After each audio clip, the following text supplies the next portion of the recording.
Welcome to the Unemployment Insurance Informational Video Series. This video will focus on the process for completing a weekly certification. An individual completes their weekly certification as a statement that they have met their eligibility requirements for the prior week. The weekly certification is directly related to payment on the claim. It is the certification that actually generates payment.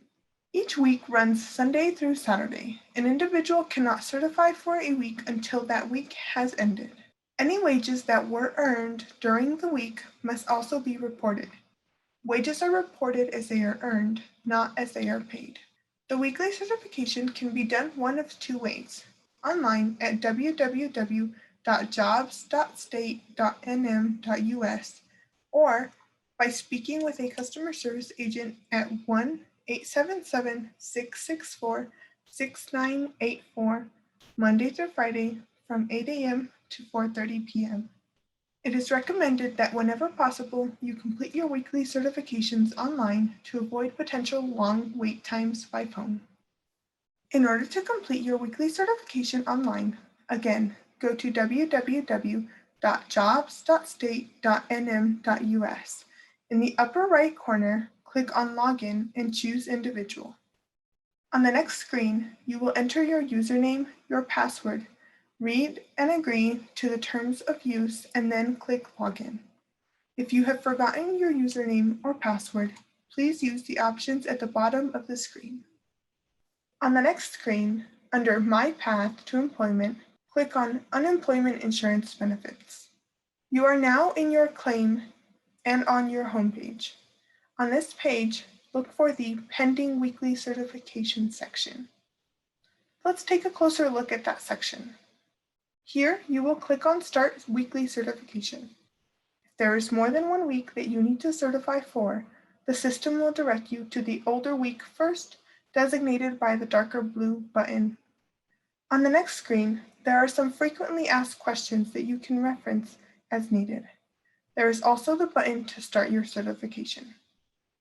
On the next screen, please verify your address. Use the Update button if any of your contact information has changed, including your phone number and email address. Once it is correct, click Confirm. Here you will see the instructions to only use the Previous and Next buttons to navigate through the certification, as well as the dates of the week for which you are certifying. Click Next to continue. On the next screen, you are asked if you worked during the week, yes or no. If you did work during the week, including self-employment, please select Yes.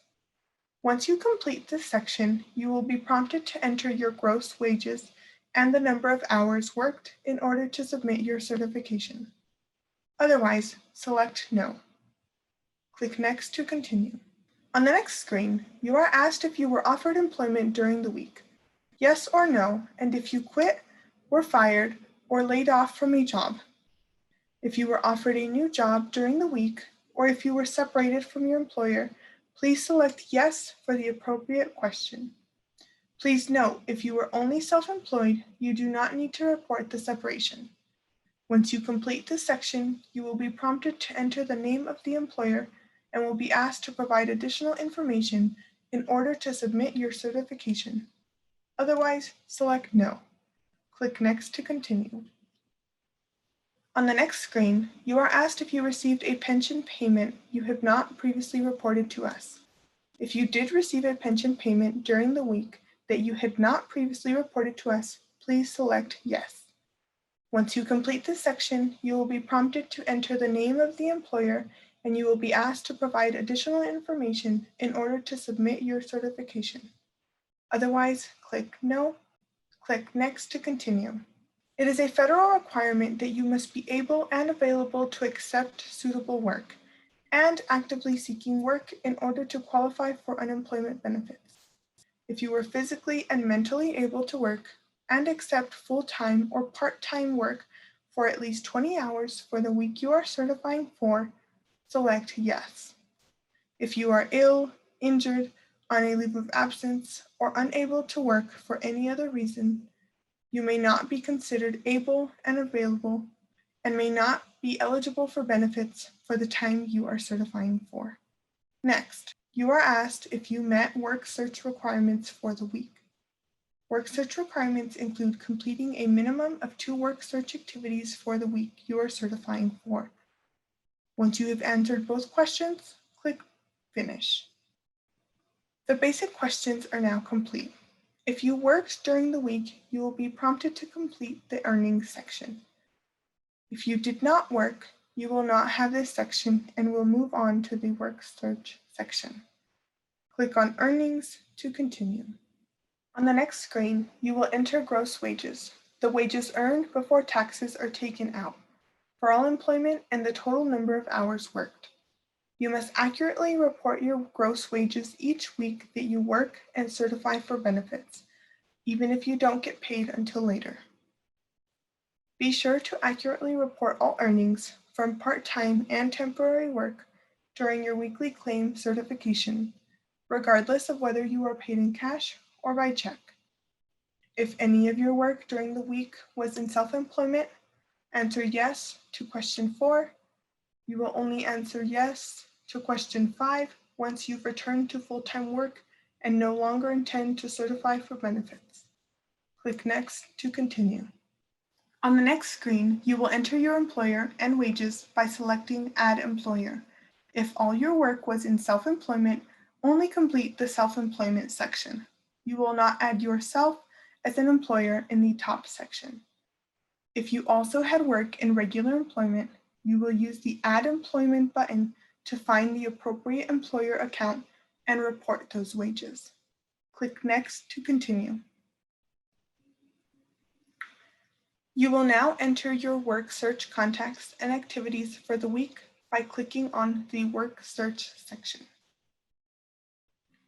On the next screen, you are asked how many work contacts you made for the week.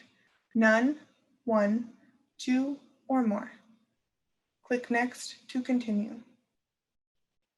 On the next screen, you will enter your work search contact or activity. For type of job, list the type of job you applied for or the work search activity you completed, such as cashier, nurse, workshop, advertising, or self-employment, just to name a few. Under Contact Type, select the option that best describes how you completed the type of job or work search activity listed above. For example, if you listed resume as your work search activity, you may select Online if you uploaded your resume or worked on creating a resume to an online job site. If you are self-employed and your work search activity was contacting previous clients, you might select Phone if you called that client or in person if you had a meeting with them.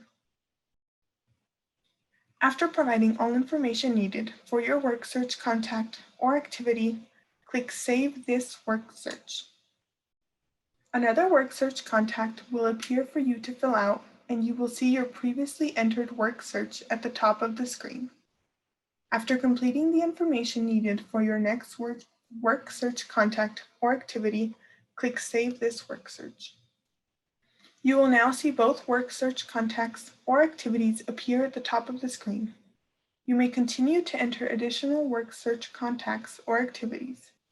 Once you have entered all your contacts and/or activities for the week, click Next to continue. On the next screen, you will be asked how you plan to search for work this week. Check all that apply and then click Next to continue. On the next screen, you can review your response to the work search contacts or the work search plan that you provided. Once you have confirmed that everything is done, check the box to certify that you agree that what you have entered is accurate and enter your initials in the box. Click Finish. On the next screen, click on Review and Submit. Here your responses to the previous questions will be displayed. If you notice any errors, please use the Modify Answers button to go back and make any changes. Click Work Search Contacts.